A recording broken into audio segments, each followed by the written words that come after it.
Bro, I'm just going to go outside and do me live, yeah? I'm just going to sit in the garden. So, if you want to roll, there you go.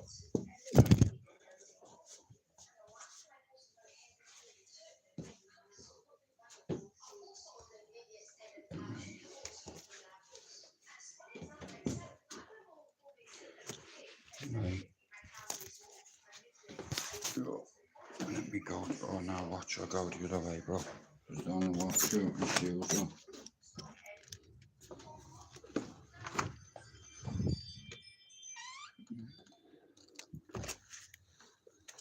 Hey, Tom.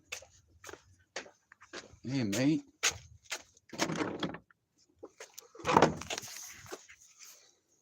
You about that? Oh.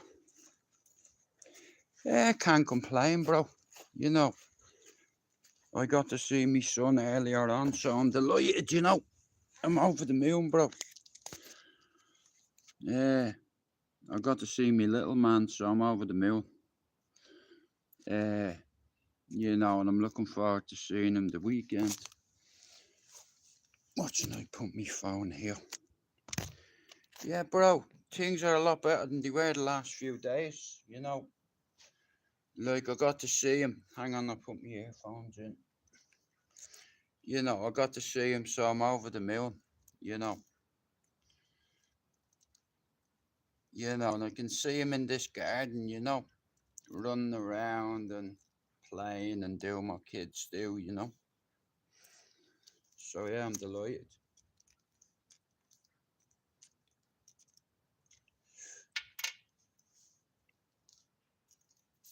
Yeah. Like I said, just seeing him, you know what I mean? It's like fucking playing and all, and it's like I can't wait to bring him up here. You know, he'll run around this garden, bro, and I'll tire him out, you know, and I'll get him into my own routine when he comes up. But I've had some food, a nice shower, uh, so I feel a little bit better than I did, in all fairness, you know. Uh, yeah. Well, bro, I've had a bit of food and that, so, you know. It's like I was awake last night, so I'm hoping tonight I get a bit of sleep, you know. Uh, so I had some fish. I had some chicken earlier on, and I had some fish before. Uh, so yeah, I've had some food. I've spoke to my son, so I'm over the moon, bro. Over the moon.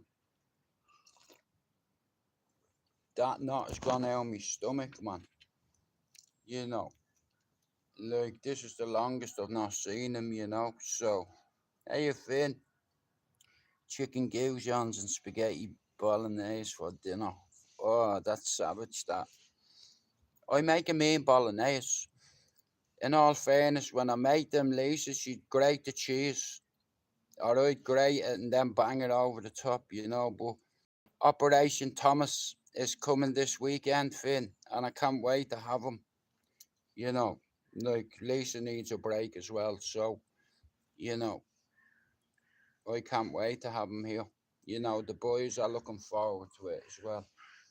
Uh, like I said, he's the next generation of my family, you know.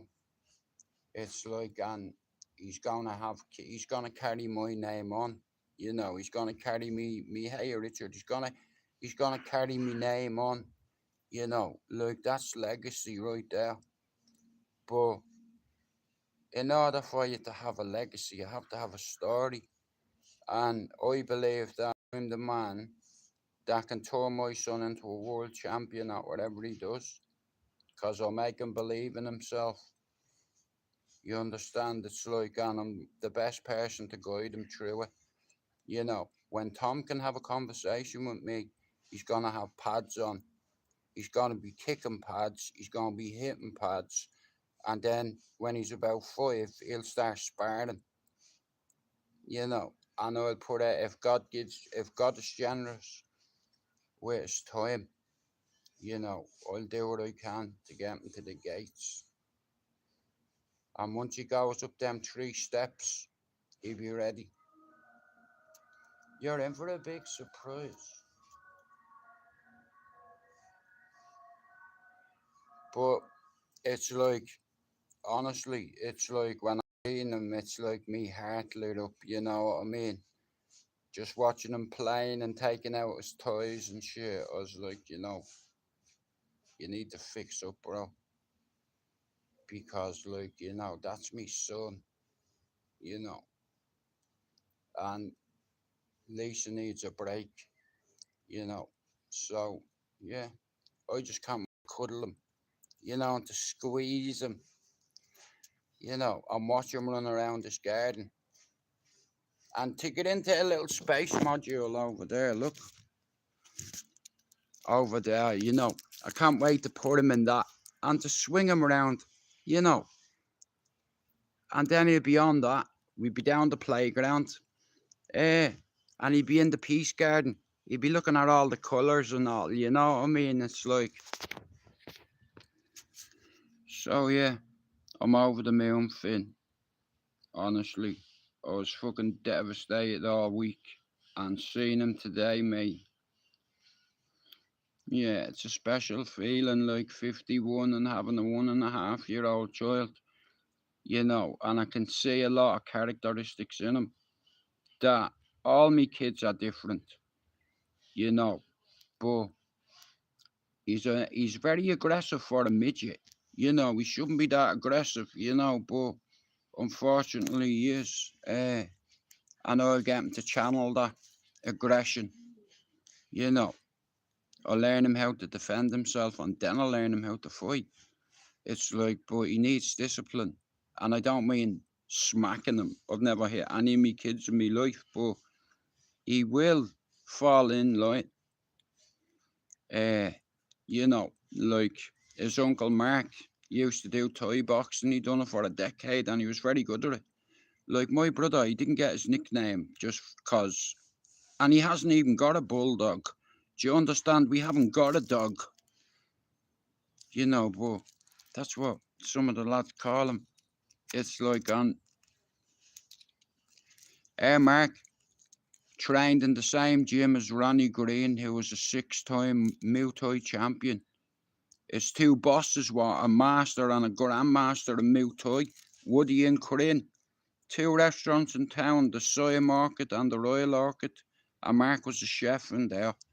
And what happened was 2 brothers from Thailand come here many years ago. And they saved all their money for 20 years, put it together, bought a business, bought another one, then opened up a gym over the restaurant and turned it into the International Muay Thai Federation in Manchester. And if you want to become a world champion, you have to be around champions. Do you understand? It's like, that's the only way. Depending on what you want to do in life.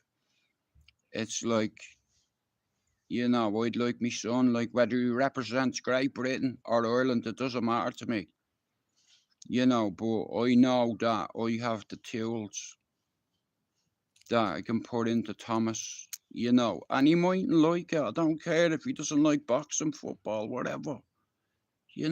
Like I was involved in sports as a kid. I wasn't very good. I was just involved. I was very good at running from the police. It wasn't an official sport back then, but we made a trend back then.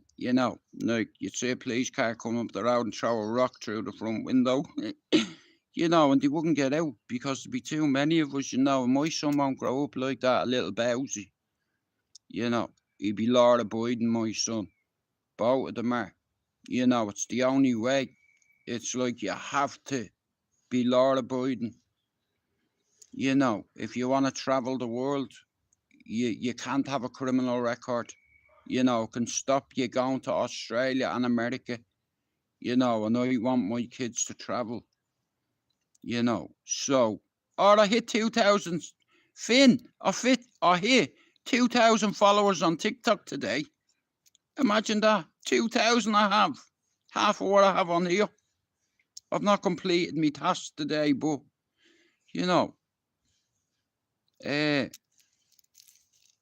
But like I said, I feel proper calm.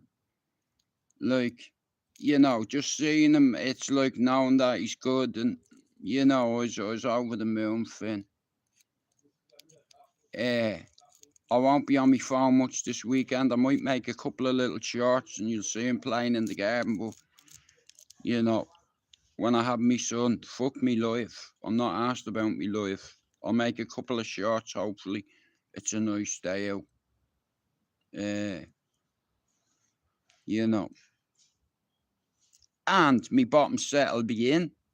So I look like Dougie Joyce. Big tough guy. Tough, we just stop out of that, man. A lot of these guys, they have 3 or 4 fights and think they're King Kong. You know. The one thing gypsies can't do to countrymen like me is put the fear of God into me. You know. I've already had the fear of God put into me. What you gonna show me something that I don't know, I've not seen? Tough guy. Yeah. So all the boys are back together. Good evening. I enjoyed that phone call with my son earlier on. You know. And then to top it off, to have a nice bit of fish. You know, like something solid, man. Because like I said, I need all the strength I can summon, you know, because I'm going to be swinging and sliding the weekend. See me, I'll be worse than the kids. Here, move, mate. Let him slide down the slide. Be sliding down after him, pretending I'm just doing it to entertain him, but really, I'm getting on the slide.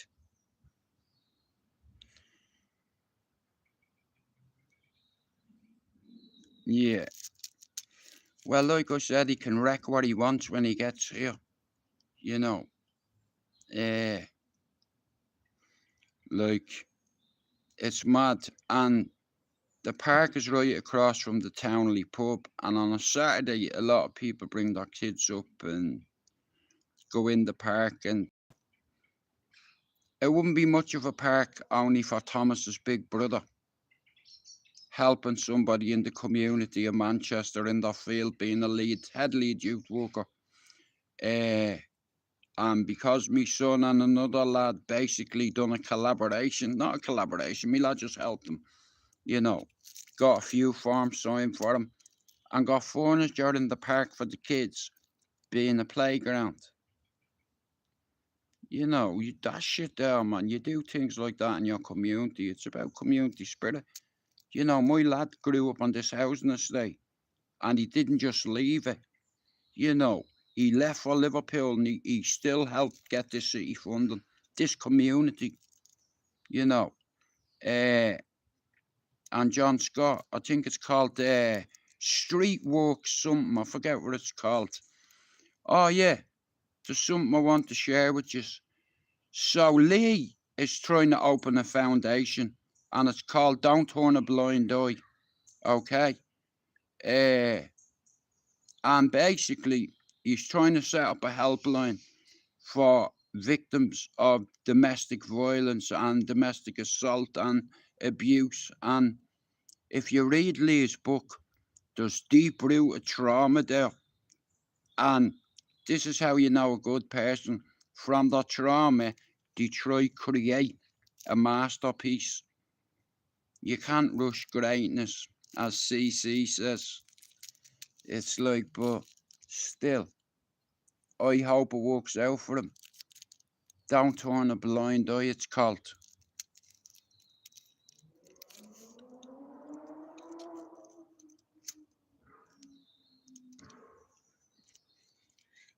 That sounds like a Lambo dropping gear at the back of the manor, and I can tell if it comes around this way, we'd be going out and saying hello.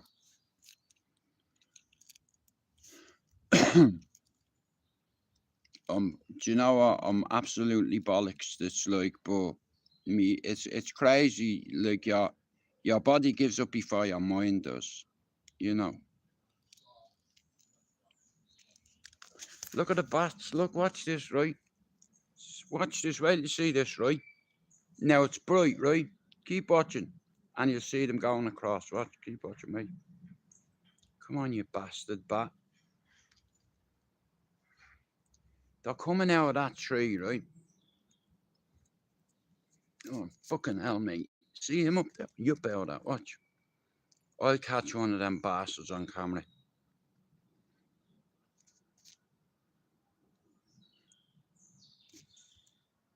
Look at man, the fucking bastard thing.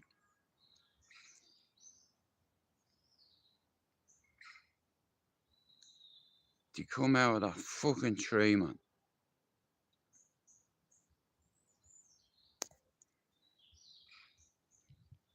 I can't fucking, they're too quick.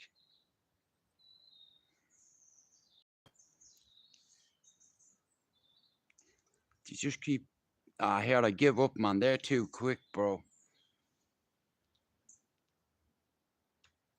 See them? Like I said, they're too damn quick, bro. Scanning the trees for bats.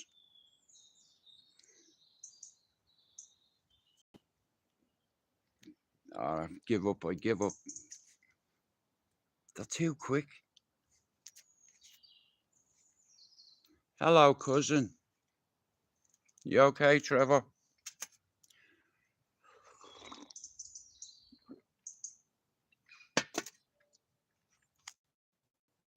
Oh.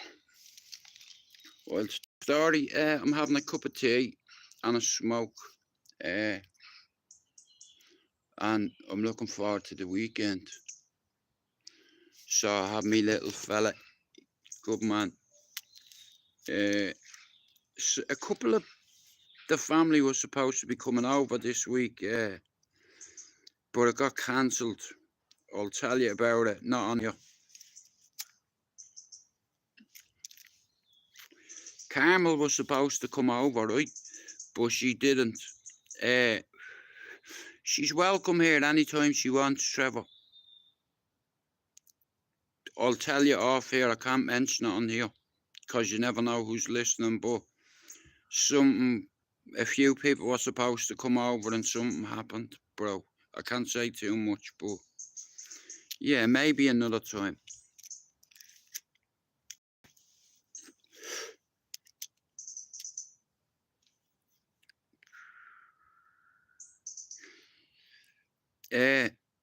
Carmel was meant to come over with somebody, but he had to change it. I'll tell you on Instagram, but yeah.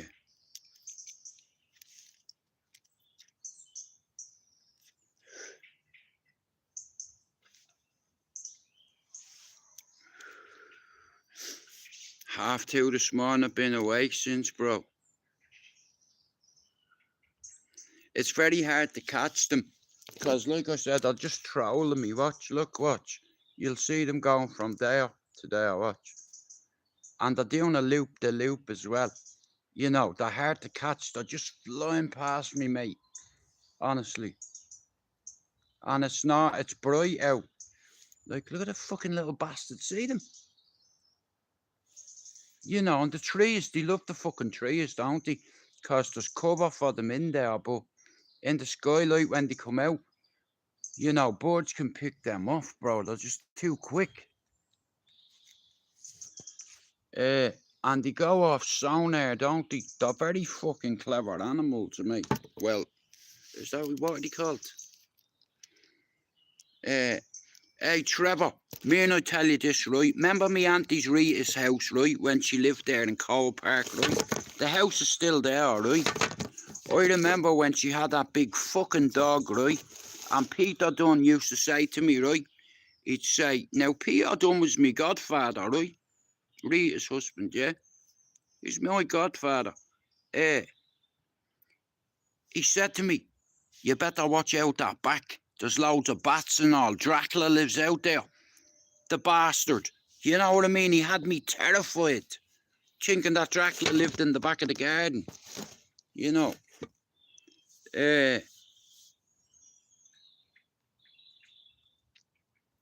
You know, it's not like I said, it's like things. You can't give up hope. There's always hope, you know. So I'm holding on to hope. Them fucking bastard bats keep flying over, man. But so yeah, I have a little thing for Thomas when he comes up. It's like a little module, right? You know when Apollo 13 fucked up and Tom Hanks went, Houston, we have a problem. You know, it's like, and it was a rescue mission rather than an actual mission, you know. And I have a little thing over there that looks like a little module. And I don't think I'll get many G's out of it, but I know if I'm pushing Thomas in a circular motion, he's gonna be going fast. Yeah. Let me have a sip of me tea.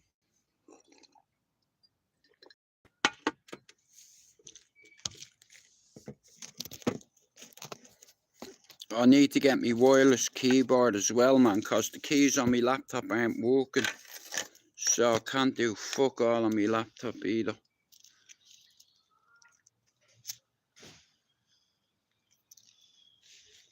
Do you know what I'm going to do? I'm going to watch Lord of the Rings again. Stephen, so how long have you been living in Ireland? I take you off from Dublin. My parents emigrated. I don't live in Ireland, bro. I live in the UK. How are you, matey? Yeah, I live in Manchester, bro. This house has been here 32 years. 3 decades. That's a long time, you know. Come here, right? I think, depending how old you are when you come here, you'll either keep your accent or you won't. You know, I come to England at 18. Well, bro, my life is in England. The only thing I have in Ireland is family and friends, and a lot of dead ones in graveyards. And I want to go over and see me ma's grave, and I want to bring Thomas with me. And Trevor, I know if there is a thing I do go, you and your dad will go, you know, but I couldn't tell you when. I don't even know whether it'll happen. It's like, but it's in me head. I need to get me passport sorted because one of me sons, well, is getting married. He's like me son, except for we don't look alike because he's from Ghana. Like side on, we kind of look like each other, even though I'm not as his daddy. He's the same age as Dylan, and the two of them come off a rough housing estate being where we are and went to uni in Liverpool and changed their life forever and other people's lives as well. You know, and ran a race and helped 2 cities and the kids on rough housing estates have a chance, you know, like securing funding in Liverpool. That's like something in Everest, because many have failed trying to get toxted funding. But because the sins of the father, Liverpool City Council will not release funding to high crime, low privileged areas. That's a fact. Go look at statistics. Shout out to Lady Diana though. Because of her organisation, the Princess Trust, a lot of youngsters have hope. Like there's loads of education programmes they can go on, like college, and then if they want to pursue university, you know. Why can't the Scouser be the next Prime Minister? Or the next Robbie Fowler or Stephen Gerrard or fucking Leon Osmond or Duncan Ferguson? What's stopping them? Education and programmes for them to engage their young minds in, you know. It's a great city, Liverpool. I love it. You know, my lad's lived up there now 13 years in Toxteth. He loves it. You know, and he's really made a difference. You know, like when you go from one achievement and one accolade to another, like for my son to sit and school 500 Merseyside's finest detectives, school them on what's going on in their city. The kids, in the long run, if kids don't have investment, you don't invest your time and effort into some of these kids, they're going to go on to commit crime and go to jail. And the government's happy with that. Whereas if they didn't spend all that money on fucking war, they could put £1 billion aside to work with all these fucking little organisations in our communities. But they don't want to. You know why? Because they're cunts. That's because it pays for their second gaff. But because, like I said, Toxted, man, they tried to burn it to the ground many, many years ago. And they wouldn't release funding, and because of tourists, they got the fucking Princess Trust involved. And now the kids, they have places to go, they have helplines to ring. Because a lot of youngsters, it's like they've a lot of pressure on their shoulders. Pressure from their mates, their parents. Listen to your parents and your coaches and your teachers and your peers. Fuck your mates. I'm a big supporter of the Princess Trust now. Prince Charles isn't my favourite man in the world, but as long as money is getting pumped in to communities all around the UK, hey, I'm a fan of the King for that, and I couldn't give a fuck what you say, because his money is helping a lot of kids, not just in Liverpool or Manny or Birmingham or London, around the whole network of communities in this country. Let's say if they said, right, we're going to take £1 billion our money that's put aside for war. Like if they invested in some of these kids, some of these kids are fucking, a lot of them don't want to go down a certain road, but they're seeing their mates with man bags, new iPhones, sarons. Once you see the kids on the estate on sarons, you can't help them. You know what I mean? Because that's what they want. They want a bit of that cake. And it tastes very nice, especially when you're a youngster and you want to prove yourself, And see cities like Liverpool, one of the I'd say Liverpool is the toughest city in this country. I live in Manchester 30 years, right? I'm willing to say Liverpool is tougher than Manchester. Them Scousers, mate. Like, see, Scousers, I'm telling you now, I've been around a few people, and see, Scousers, they're exactly like the Irish. They don't give a bollocks, They like a scrap,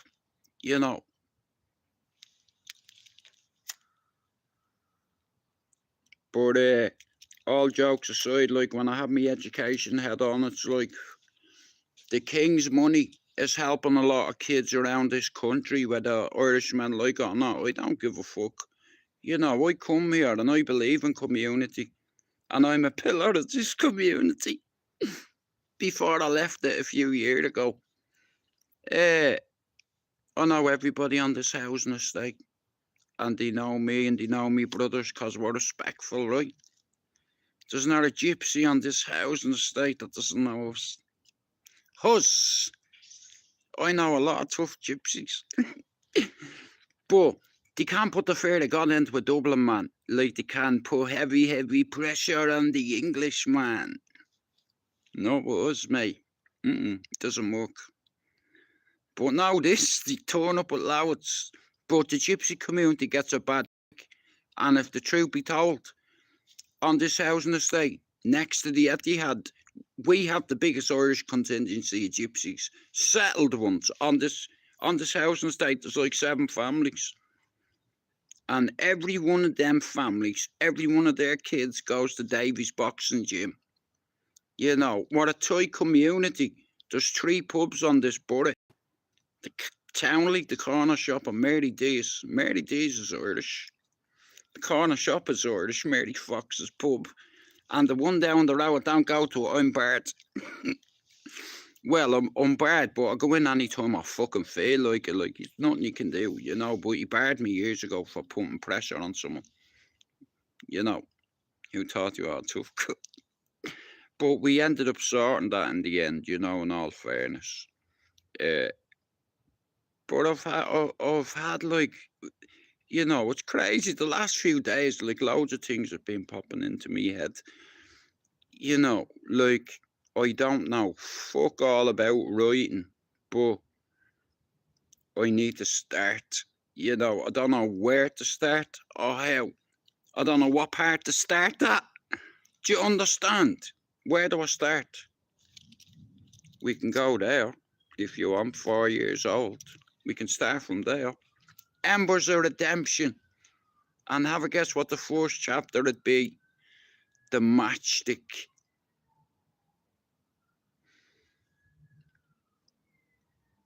Yeah. Inferno's Legacy. Embers of Redemption. I could write several books. I don't think I have the time because each one is going to take at least 18 months, and it's like it's going to be very challenging. So I need to go back to basics. Some classical music on, right? Now, I'm being as real which is as I can here, right? Because I got some good news earlier on, right? There's things I want to do. I've come to this country as an 18-year-old bowsy. I went back at 19. So my son could be born in an Irish hospital. And it was meant to be a flying visit. Baby Rotunda, Manchester. It didn't go that way. I couldn't get a job. I had about £800. I wasn't in touch with any of my mates in Ballyfermot. I didn't want them to know I was home because they didn't make a fucking effort. So I was bitter back then. And the money I had, I was like, I know this game. So I went to see someone in Cabra with £800 without saying too much. I converted that money not into Bitcoin but into heroin, which was as valuable as Bitcoin at the time. So I was like, what am I going to do? I have a son. I can't get a job because of a criminal record the length of me ass, which is big. Right? So I was like, I need to pay the bills somehow. I have a son. What do I do? So I set me clock back about 8 years, and I thought, because like I said, when I come to England at 18, I tried to walk away from that life, but I knew it so well. I could take every day. I was in England, not even 6 months. My ex-partner lost the baby. I come home one day and she was sitting on the floor and I couldn't believe what I seen. It was like a lamb just having a baby, mate. Lost a son.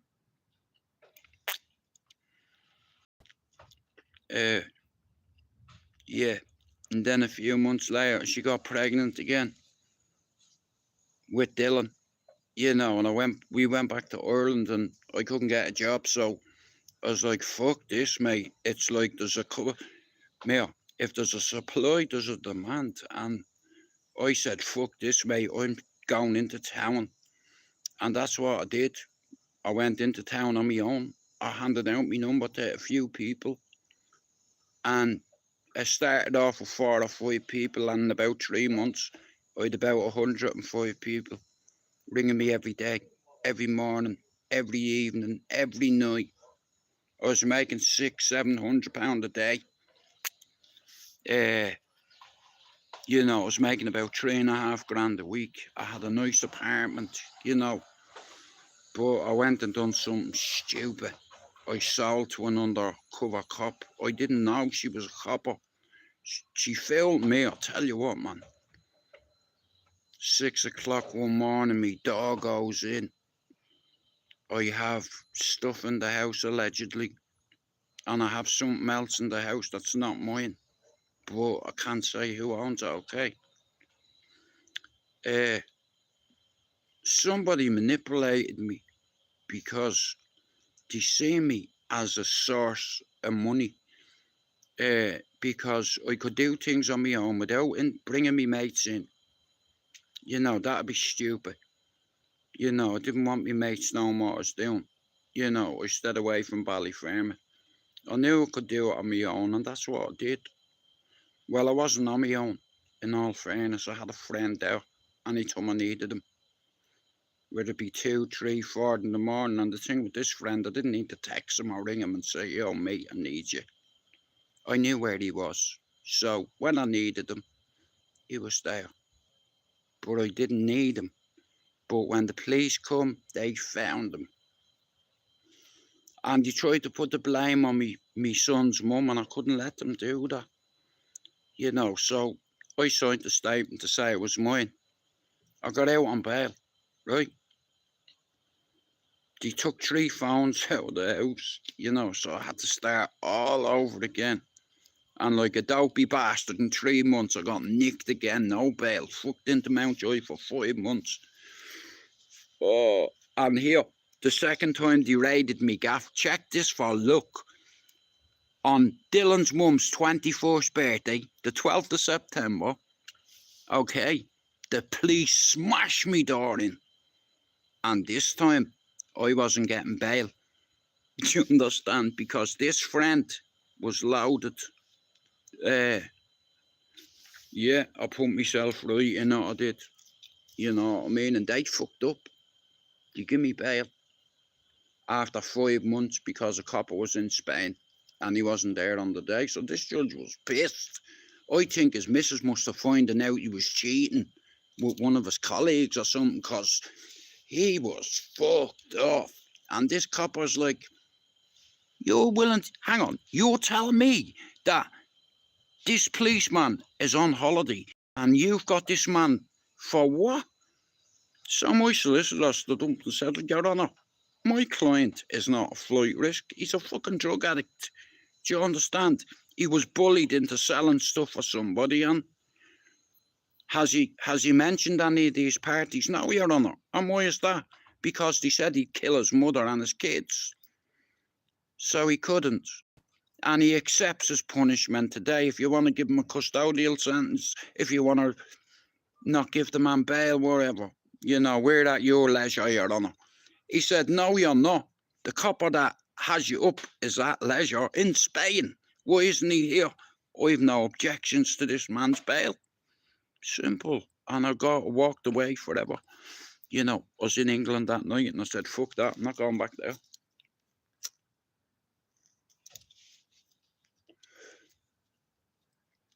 You know, and then, like I said, I just become a father. And when I was a kid, I did an apprentice butchery in a supermarket, learning how to use the machines, learning how to set the cabinet. You know the front of the butchers. Like I worked in a spar, so I had to learn how to use the mince or the slice or the bandsaw. You know, learn how to use knives as a 14-year-old kid, and I was good at it.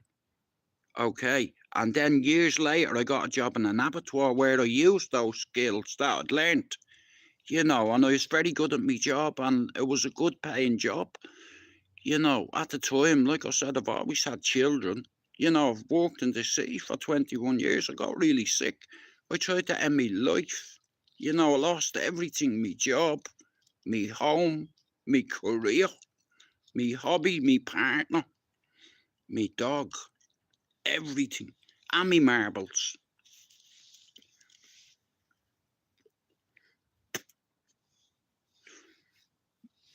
Madness, isn't it? Like, this is what I'm saying. I don't know nothing about writing. I said to Lee, Lee, I need to write a book. He said, mate, I fucking know you need to write several. Like, and Lee is pushing me in that direction, you know. He said, bro, if I can write a book, why can't you? Bro, do you hear the shit that is happened in your life, bro? You know, why wouldn't you write a book, bro? You'd be stupid not to. I'm definitely glad, Stephen, in all fairness. It's like because I was making bad choice after bad choice after bad choice, and it was the drugs that fucked me up. But in the end, it's us that make the choices. You understand? I decided to go out and to break the law, bro, and I got punished for it. And me baby son, bro, was like 1.5, and me gaff got raided twice. Yeah, I had guns in the house allegedly. What kind of father does that, bro? I put my son in danger, bro. Anybody could have come through that door. Do you understand? To rob me, to fucking shoot me, to do me harm. And when you're a drug addict, you don't fucking think of that. All I was thinking about was paying the bills and paying me hobby. I'm not gonna fucking buy a dog and bark myself. I'd already established I wasn't afraid to do it. I started selling drugs at 15. I knew that life, and I didn't need anybody's permission, because I'm stupid that way. I could have had my neck cracked open, because there was a lot of competition in town. Do you understand? There was a lot of people robbing people, and I even got robbed. They come put the fear of God into me. Come behind me, I got off a motorbike, I was taking my helmet off, and the prick come behind me with a needle. And I was warned. Somebody warned me about him a day or two before. Someone said, bro, there's this ginger cunt going around robbing everybody. I'm like, you won't catch me slipping. I'm taking my helmet off. The cunt's next to me with a dart behind me neck. I'll plunge this into your neck if you don't spit. What's out in your mouth, you? Don't be stupid, bro. I'll stab you. And this geezer had AIDS, right? I'm giving him everything, yeah. But he put out in the end. I got something off him, but it didn't last long. Because fucking 24 hours later, my door went in. He fucking made a statement saying I hit him with a gun and I fucking shot him and all this shit. You know what I mean? Wanker going around robbing people, and then he goes and tells the police I fucking shot him. Allegedly. It's his own fault. I left that bit out. Look, he got a couple of raps. He's lucky he didn't get more. It's like shit happens, you know what I mean? I got nicked the next day, you know what I mean? They found it and all. Oh, man. But I'm glad I got away from it, because when I left, I'd say, right, so about 22 dead mates over there, right? And I'd say about 17 of them have been executed because they couldn't walk away. You know what I mean? They couldn't. And it's sad, because I do see pictures on Facebook of people's kids and they're not here anymore. And I'm like, you know what? I remember when we all had fuck all and we were all on a street corner. None of us had a pot to piss in or a window to throw it out, right? And a couple of us had balls, and we tried to do our own thing. And what happened was, when I left, it snowballed. Like, there's a difference selling an ounce or two a week, a little dealer, a petty dealer. And then you have these big guys that bring metric tons into the city. Do you understand? It started with ounces, and now it's metric tons, according to the Sunday World. Like I said, it's the best decision I made, bro. It's like, because I reckon personally, I'd ended up either in prison for a long time or maybe dead for doing something reckless. You know what I mean? But my son was my salvation. I got on my knees, bro. I'm not joking you. In this jail, I was fucking terrified I was gonna die. I didn't think I'd get out. I prayed to God. I said, listen, even if you get me out with one eye, I'll take that, because I put myself in here. Just let me get out and see my son. Just even with one eye. I have a spare one. I can see better out of that one. And anyway, if you take that one, I've got a spare one. So I was willing to sacrifice my eyesight, one of them, just to see my son. you know, and I fucking got bullied for 5 months. Like, you know, I only knew 2 people in the jail. One of them's dead now. And he helped me. You know, he gave me a radio. I thought he'd give me the radio to hit somebody with. It was to take the batteries out, but I didn't get a chance to do that. You know, because it just happened so quick. You know, and I just remember grabbing it. Only for I grabbed that radio, I would have been severely hurt. You know, he'd have caved me head in. I've never been that afraid of me life, you know that saying? Fly, fight, risk. I was fucking terrified when I seen 3 of them at me door, man. And I was like, today I'm gonna die. But now this, one of you is gonna get hurt. You know, and it just happened quick. And honestly, I don't think I've ever been that scared in my entire life. I've had fights, yeah. But if I'm out on the street, I'm more confident because I have space to maneuver. Do you understand? It's like, but in a prison cell and there's 3 people at your door, you haven't got much space. Do you understand? If there's 3 men in your cell, you're going to get manhandled.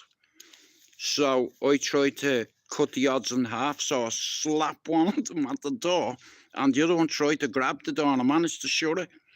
And this big man was on the ground, man. I must have hit him about 10 times with the radio.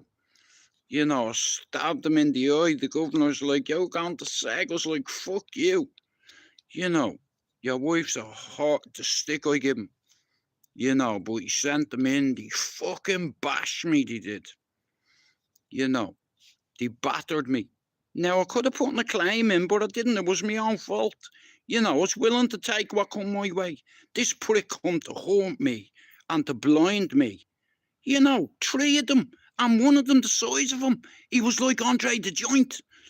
A big curly-headed bungle fuck. You know, but I'll tell you one thing, man. He left me alone for 5 months, but they come for me again 2 more times. Once in a fucking shower. You know, bastards like sneaky cunts, man.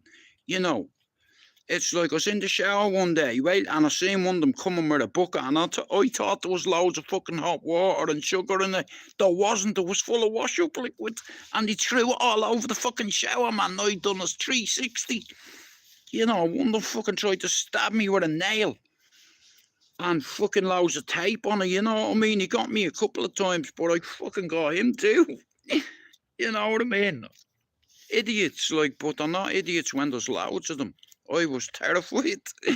You know, I was like, I'm fucked in here. There's no way I'm gonna last in this jail. But I couldn't go to SEG. I wasn't. He even wanted me to stay on a medical unit. I was like, no, I want to go back to my cell. You know, the governor's like, you know, your life's in danger, don't you? I was like, yeah. It's like, send me back to my cell. Your funeral, we'll see. You know, I already had an upper hand on this big cunt. I took his eye out. Now this, you come from me and I'll take something from you. I don't want it. Like, I'm God-fearing. You understand? It's like, but I've never been that afraid of my life, mate. Never. I have been afraid of my life, but I thought I was really getting it that day because they backed me into my cell and I had me tray in my hand. Me 2 hands were compromised. Sam Maguire, rest in peace, he said to me, Jude, never walk in that cell with your back to the door. And I forgot this particular day, and as soon as I walked in the corner of my eye, I had a little mirror. And me sink there, right? And I seen them sneaking behind me, man, but I was fucking moved out of the way. They got me in the back and what have you, and, you know, but they didn't get me face, but I bashed this cunt's head in. You know, I was just thinking of me son. I was thinking of me dad hitting me ma. I was thinking of me little brother and sister. And I was like, not today. No fucking way, mate. I'm not going today. No, I'm not. You know, fuck you. And I went around that wing, mate, like a fucking dose of herpes. Leave that fella alone, bro. He was on his own. 3 men come to his fucking cell. Fair play to the kid. He fought against them, you know what I mean? And now, look, he's on the medical wing. Yeah, I just did it for me son. I just wanted to see me son again, even once. You know, just to say, sorry, I put myself in this position. I don't want no sympathy. I did that, you know, but never been that afraid ever. You know, even the time when the lads brought me back to Ballyer and tortured me, I wasn't that afraid because I knew the people that were torturing me, so they might be a bit fucking lenient with me, you know, but these cunts wanted me blood. They were being paid to do it, allegedly. But they missed. You know, I don't know how they fucking didn't do it, like, you know what I mean? But for the 5 months on remand there, I was shitting myself all the time, mate, getting sick and all. These cunts would be screaming down, telling me what they're gonna do to me in the fucking gym or in the shower or in the yard or, you know what I mean, at rec and all this. I'll get you in the morning. And it wasn't just one or two of them, the whole fucking wing. You know, the cunts wouldn't let me sleep. The night screws were the same. You know, they'd kick me door and all, you know what I mean? Fuck off or fuck all. Like I'd be in me bed asleep and these cunts would just wake you up. You know, doing that, look, tapping on your door and all, saying, dickhead, you're dead tomorrow. Screws, imagine that, you know what I mean? Once you have screws against you, you're fucked. I don't mind fighting with a prisoner. Look, if I have to defend myself, so be it. But when you can't fight against screws, you can't go against the order, you know, because they'll come to your cell at night, mate, and put a rope around your neck, maul you, and make it look like a suicide. A little bit, bro, yeah, definitely. I'm getting to see. I saw me son today, you know, I fucking saw me little man today, and I'm gonna have him on Saturday. I'm gonna go up, and I'm gonna get him, put him in his pram, and fucking bring him down here, you know. And we're going to the playground. That's all I want to be as a dad. I want to be left alone. But now this I'd kill for my kids. I tried to do it before, you know. Like in this book that I'm gonna write, you're gonna find out a lot more about me. You know, but fuck it, I'm doing it for the kids. I have to do it. It's like I'd be stupid not to do it. You know, I was never a tough guy at home. I was just fucking, I was a junkie. Do you understand? And I made so many bad choices when I was on drugs, but I made the choices, not the drugs. It was me, you know. But so you can't complain if you find yourself in a shithole, and then you have people fucking coming to hurt you, you know. But I was lucky enough I got out, you know. I'm fucking delighted.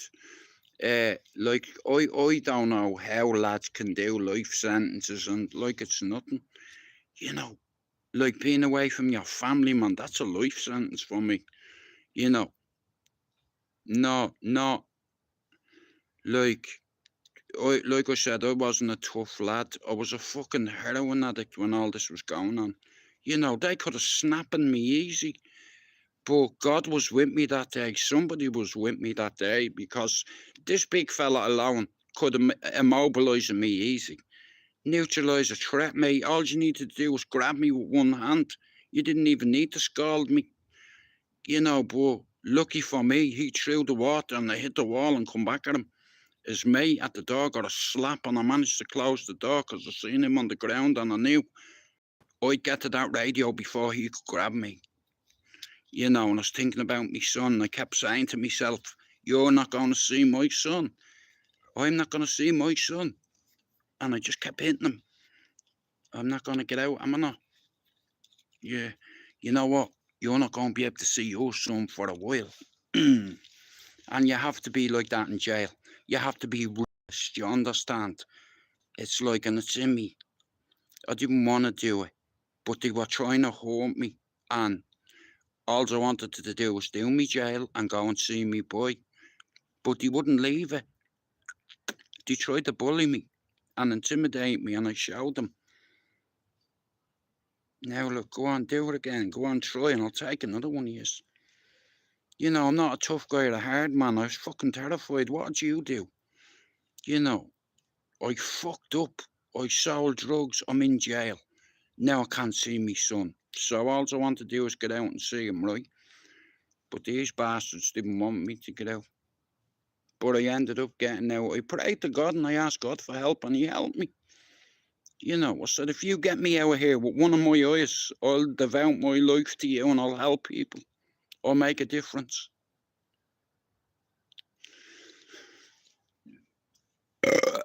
Excuse me, but after having a bit of food and seeing me son earlier on, it's just fucking, you know, it's picked me mood up. I went from probably a 3 today to probably an 8. You know, even though I'm bollocks and I feel like shit, it's like me mood is a lot better than what it was, you know. Like seeing me little man today just give me hope, you know. And I always knew that you can't give up on hope. I need to go in because I'm freezing me bollocks out here. I'm not been sat here for ages, rabbit. Oh.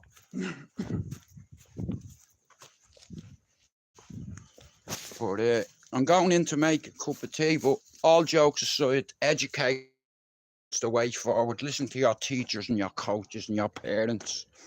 You know, like, don't go against your bro. Oh, and guys, I'm gonna have to go around the other way. Fuck's sake. But like I said, we're all together, like myself, me brothers. It's like, you know, one things could be a lot worse. You know, like I said, I woke up this morning feeling lost, and I got to see my son. You know, I got to speak to Lisa. We had a civil conversation. You know, and it's like I said, like last week, my world crashed. You know, yeah. And I just panicked, you know, and I said a lot of fucking hateful things and what have you, but Lisa knows what I'm like deep down. You know, it's like, but the little man, like I said, he's loved by a lot of people, you know.